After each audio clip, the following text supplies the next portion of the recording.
So we've got the floor done and everything now as per end of part 4. So I think it's time to move on now and start looking at the instrument panel and cockpit seats and stuff like that. So part 5 is going to be all about getting the cockpit bits of detail sorted, and I'm going to show you how to use the decals, some hints and tips on making them go down, and at the end of the day you're going to see a lovely looking instrument panel out of the box, no aftermarket, no photo etch, no 3D printed decals or anything like that.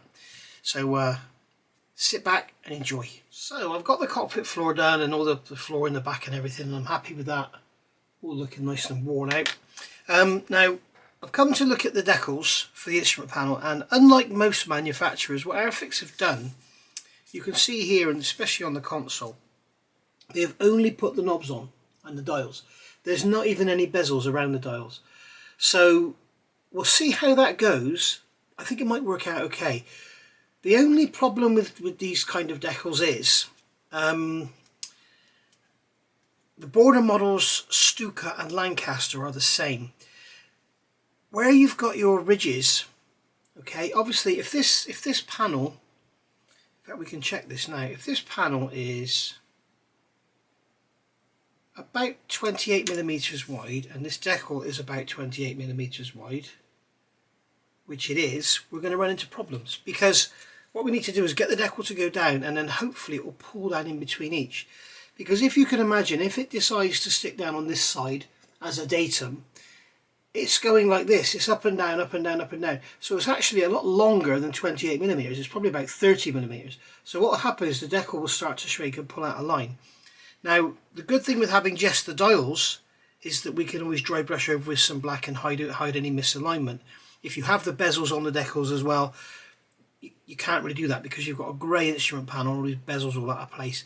So we'll see how it goes. What I might actually do is cut this in half, and that will reduce the risk of it all pulling itself out of line.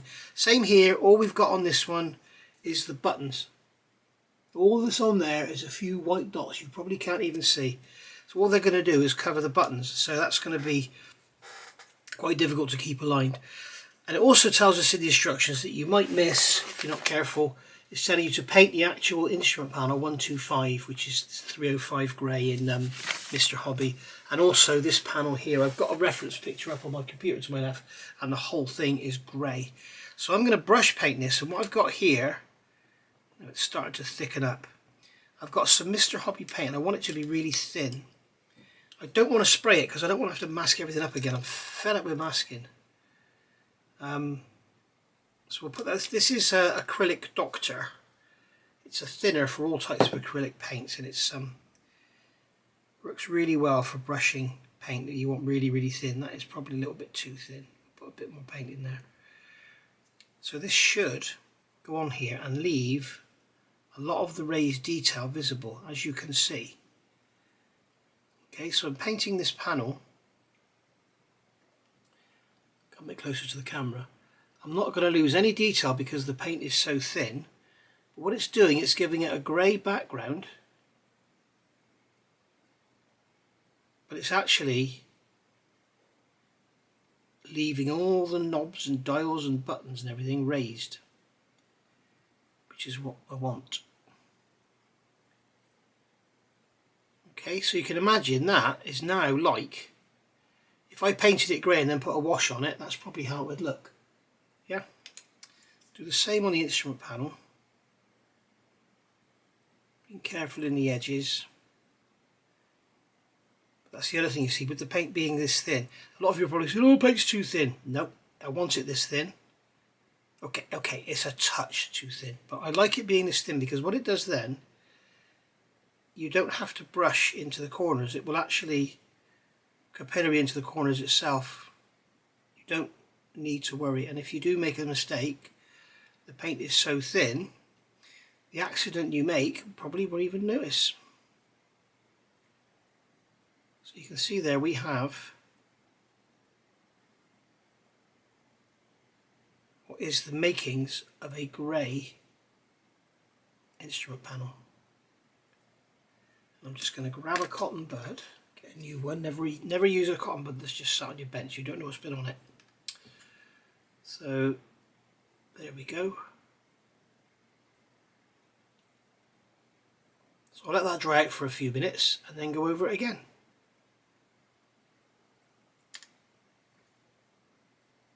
As you can see, we've got this, it's definitely a grey panel, but it takes artistic license to see it as a grey panel, if you know what I mean.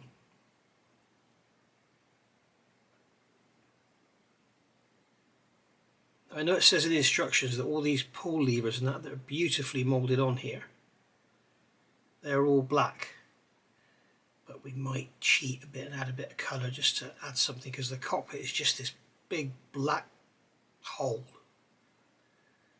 There we go. You can see the grey is becoming more apparent now, but we can still see the knobs all raised. And we can go over this one again. Just going to whip some of that paint out of that dial there because there's too much in there.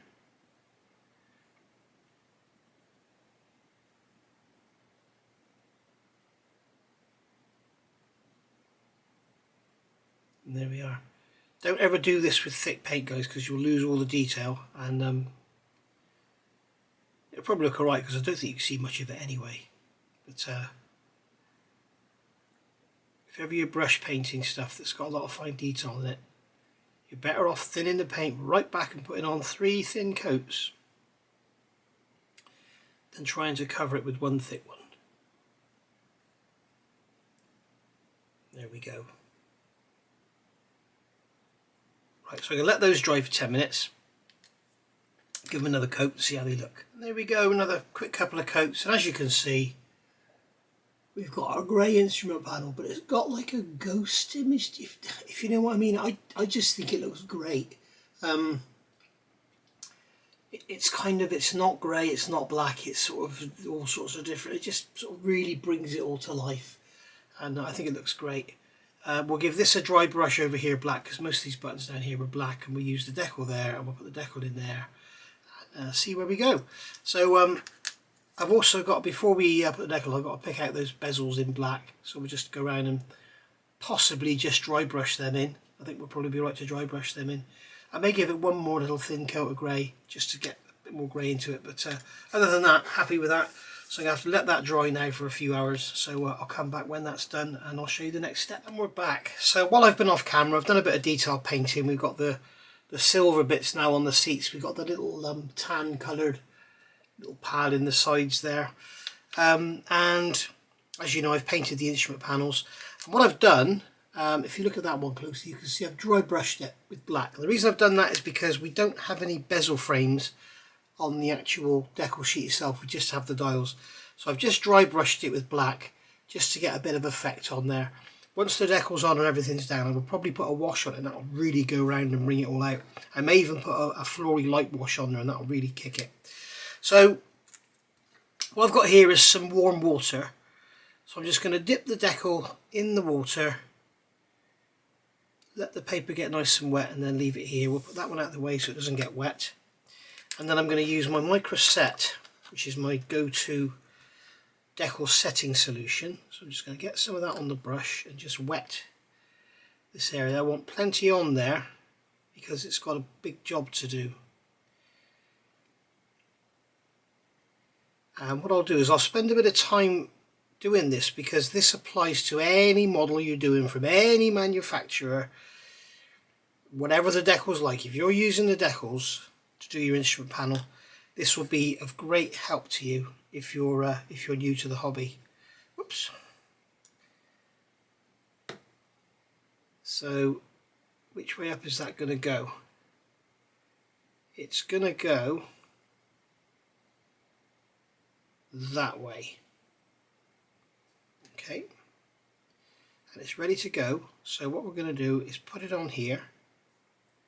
Remember, this is Cartograph Airfix decals. They are some of the best you'll get from any manufacturer. They are absolutely brilliant.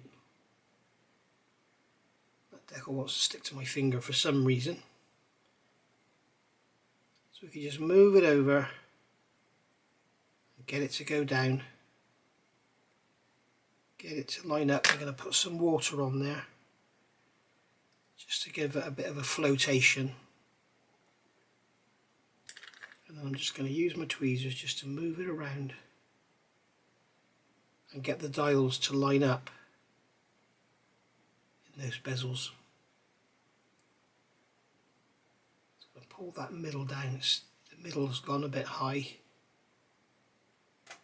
I'm using the tweezer, I'm just very, very gently stabbing it. One of the risks, if you use your finger here, the decal can actually stick to your finger and you move away and you just pull it off. Now I'm going to have to do this bit under the magnifier, and I don't know if you're going to be able to see what I'm doing. I hope you can. This sometimes works. Yes. So what I can do is hold this here. That decal is just curled under on itself over there. It's very, very thin and very, very nice, I must say. So that's going down into that corner. That one's going into there. It's all pulling down already. It's responding really well to the microset. What we're trying to do is get the dials to line up in the centres of the bezels, and it's very difficult to see the bezels with all the water in there. Now we've got some room for a manoeuvre over here, so we can move the whole thing over to the right.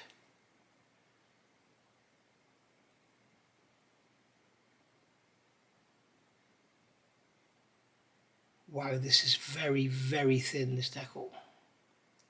As you can see, it's not falling apart, it's just behaving. I'm stabbing it with a tweezer. They're blunt-ended tweezers, mine. They're not sharp tweezers. Don't ever use sharp tweezers, because all you'll do is perforate the decal and make it very, very weak.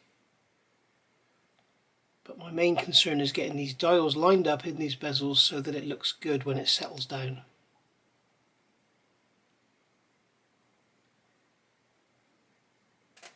It still needs to go over some more. I'm going to put another drop of microset on there to really get it kicking.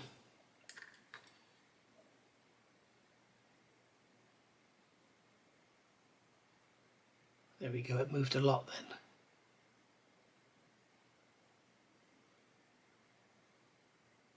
But it looks like this one is going all right.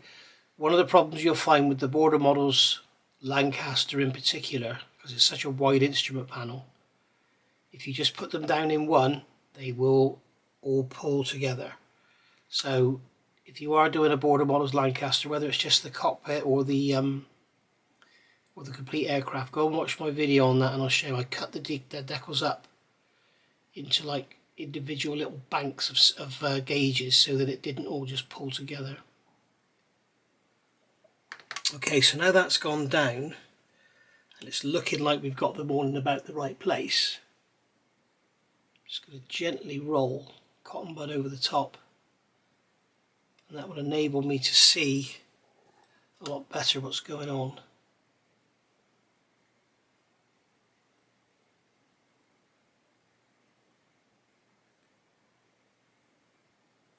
See that one needs to go up a touch and over to the right. Yeah, I don't think we're going to achieve perfection here, guys. I think we're going to get it pretty close, but I don't think we're going to achieve perfection. It's very, very good. Very good indeed. I'm also conscious, I've just looked at the filming I've been doing today, and it's all adding up to like a lot of time. So this started off as being part 4, but I'm going to have to do some editing and try and get it into 2 parts. Now it's all starting, you can see it's starting to, as it pulls down, it's starting to pull over to the right here. It's pulling over that way, and it's pulling, so it's pulling towards the centre. So what we're going to do is pull it back out, and hopefully we're not going to roll it down, because when we roll it down, what it's doing, it's pushing all the decal into all the undulations, and what it's doing is pulling it all together. Much like if you had a groove like that, you put something flat across the top and you put pressure on it, it just goes down into the groove and it will just pulls in, and that's what's happening. So I'm going to get this back out of line, and I am leaving the camera on for the newbies out there. I'm going to get this to as good as I can. get these gauges to line up. To be honest, I don't think you can see much of the instrument panel when it's in there anyway, because you've got this massive shroud around it. So I think all you're going to see is when you look in through the open side door. If you're closing your side door up, I don't think you're going to see it at all.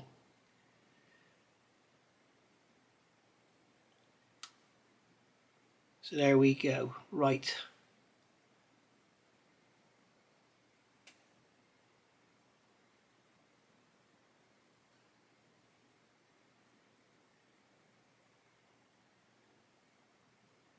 You can see on there now, we've got all those dials pretty much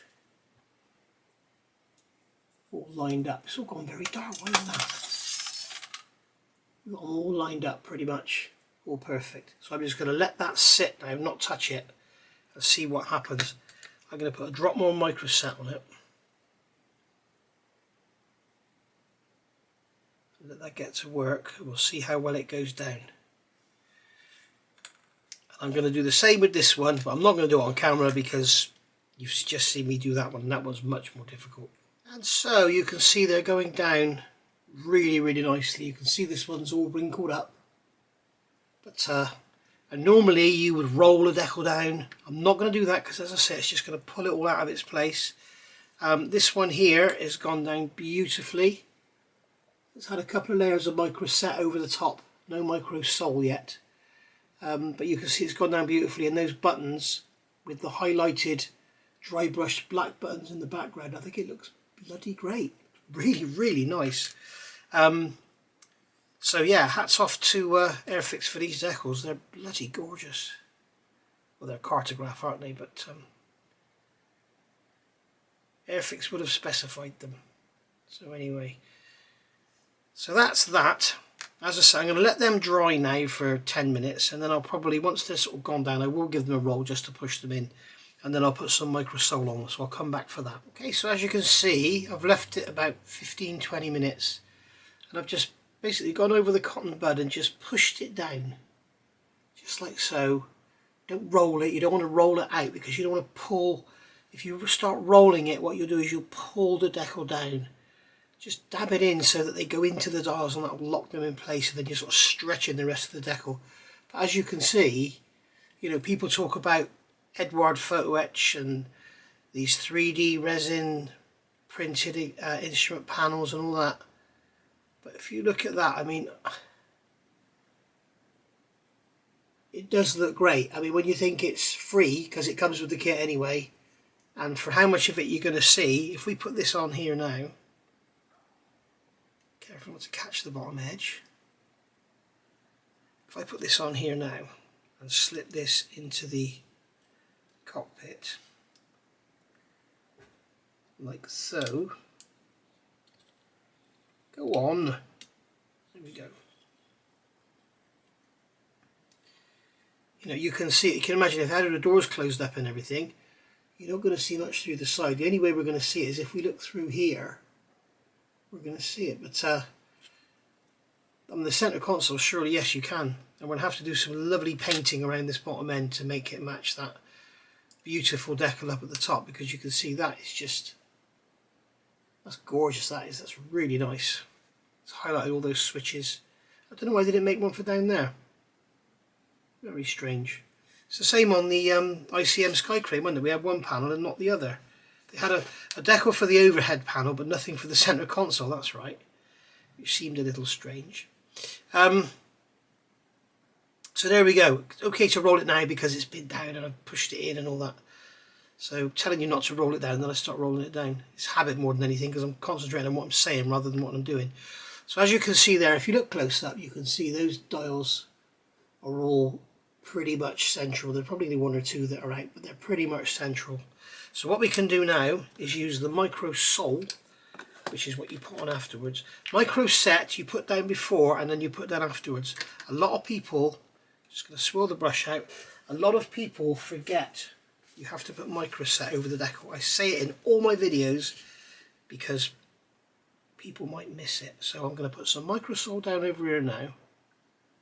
Just get it nice and wet, because we like it nice and wet, don't we? Okay, and then we're going to leave that to dry, and I'm going to see if I can prop that up on there so it kind of, there we go, that'll do, kind of stays almost vertical, and then we'll put some on here as well.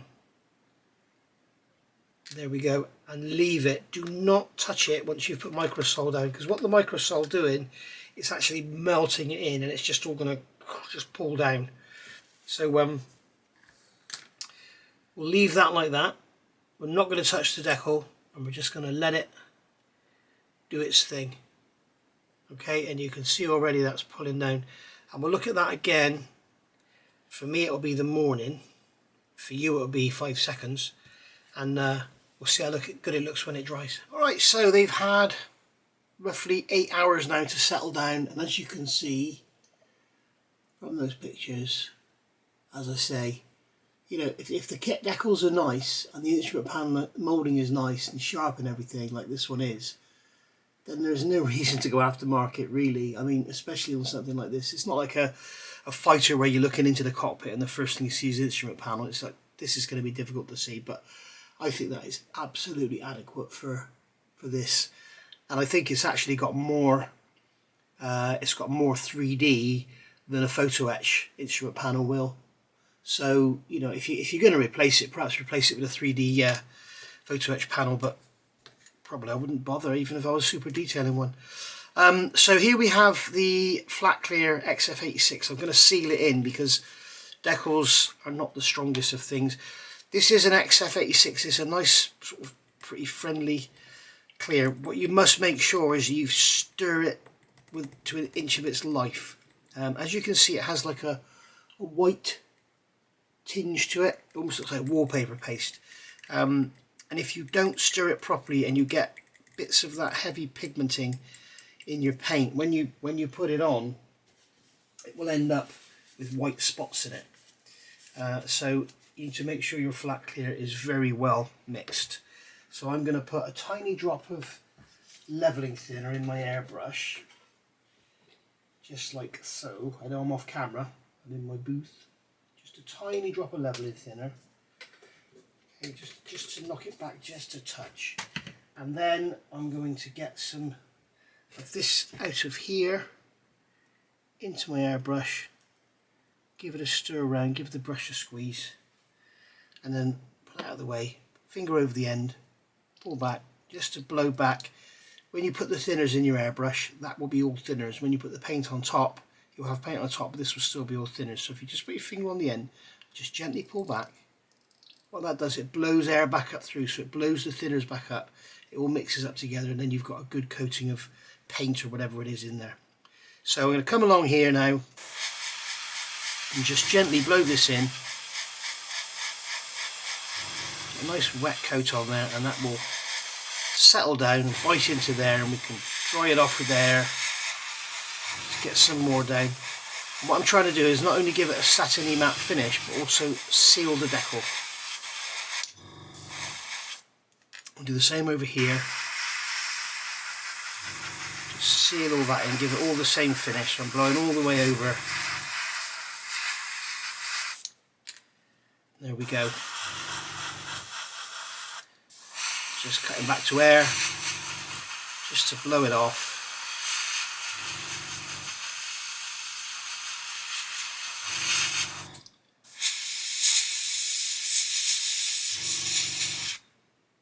There you go, you can see we've got that sort of satiny matte kind of finish to it. Just put the airbrush down over here. And that's what we're after. Now the beauty of this stuff, it's not dead flat. If you want to make it dead flat, if you mix it with the rapid thinners, it does make it a bit flatter, but I don't want this dead flat. I want it to have a very slight sheen, which we've got there. So that's that. And the next step now is to get some clear gloss and put it in the instrument faces so that they look all shiny. But I'm going to let that dry for a couple of hours first, and then we'll come along with some gloss. Right. See you in a second. So that's all dry now. So now we need to imitate the lenses, because as you can see, we look at it and the whole thing is just dull, but the lenses would be made of glass, so they would be shiny. So I've got a new cocktail stick here, and what I'm going to do is just split the end. Okay, and the reason I'm doing that is so that it will hold some paint. I've got some X22 here, X22 clear. We'll get that one out of the way. In fact, we'll do this one first because we have got one gauge in there to do. So I'm going to take the end. Okay, so we've got a drop in there, and I'm just going to put a drop.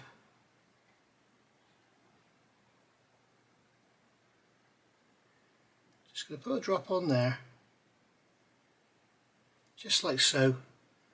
And maybe you can see that, maybe you can't. But basically, what that'll do, that'll dry with a gloss effect to it. And I'm going to do the same on here, and just put a drop in each one. Just make sure it goes out to the edges. And you want it to be kind of like raised, because as it dries it will shrink back. So don't try and be too sparing with it. You don't want to flood it so it runs everywhere. But you do want a decent amount on there. I don't know if you can see that. Hopefully you can. Just on those couple of gauges there. So I'm not going to force you to sit and watch me do this for half an hour, because that'd be worse than watching it dry. So I'm going to get it done, then I'll show you how it looks when it's done.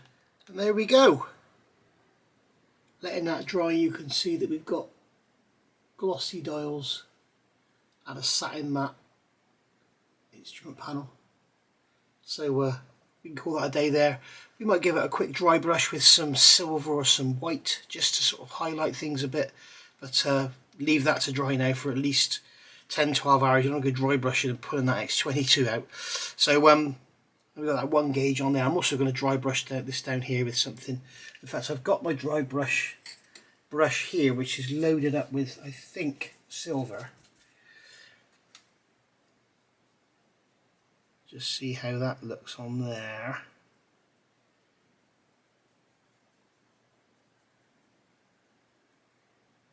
Very lightly dry brush that over, and you can see that it's given it a kind of... It's picked up on those knobs, but I'm not sure I like the look of that. I'd probably rather prefer the black. So certainly not going to go dry brushing that. What we can do is take our seats and just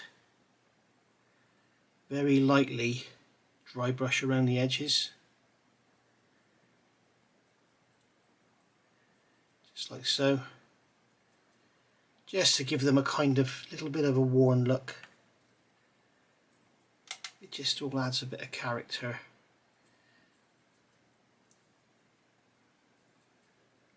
As you can see, it's nothing mad. I'm not trying to make all the edges pop and highlight and everything, but it just does. You can see it just takes away the sort of brand new, freshly painted black look of them. We can do a bit in the bottom if you want to. There we go. Same on the floor. If you just want to highlight those rivets a bit, just gently wipe over them, and the paint. I mean, this paint has been on this dry brush for probably 3 or 4 weeks, and you can see it's still coming off.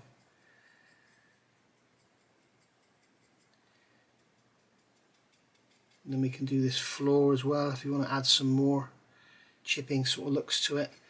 And then this seat here, again, we can give this a bit of a metallic-y kind of look, like it's had some wear and some chipping. We can add some chipping later with a sponge if you want to. This is just, it's just giving it a bit of a look. We can do the same on these seats here. Careful about doing those backs, because we'll end up dry brushing silver paint onto the blue. But we can do these bits down here. Just, it's hardly anything, but it just gives it a, it's hard to explain, it just gives it a look that the matte paint on its own doesn't do. And there we go. We could do some dry brushing down there as well if we want to. And there we go. Right, so let's just leave that as it is for now. I'm going to leave that alone. In fact, I think I'm going to call that a day. This has been part 5. I'm not sure how long it's been, but I'm going to have to do some editing because I've been way too long doing... Officially this is still part 4, but I'm going to have to split it and put a little bit in and say, right, that's it guys, and you'll notice that things look a bit different. So I'll see you all soon for part 6. Thank you for watching, and stay tuned. I think in part 6 we're going to get all this glue together, and then we'll start doing some washes and stuff like that. I've got a lot of detail painting to do as well, which I'll probably do off camera, because detail painting on camera is just totally boring to watch, isn't it? So I will see you all soon for part 6 after this is dried and everything, and we can go from there. Thank you for watching, and bye for now.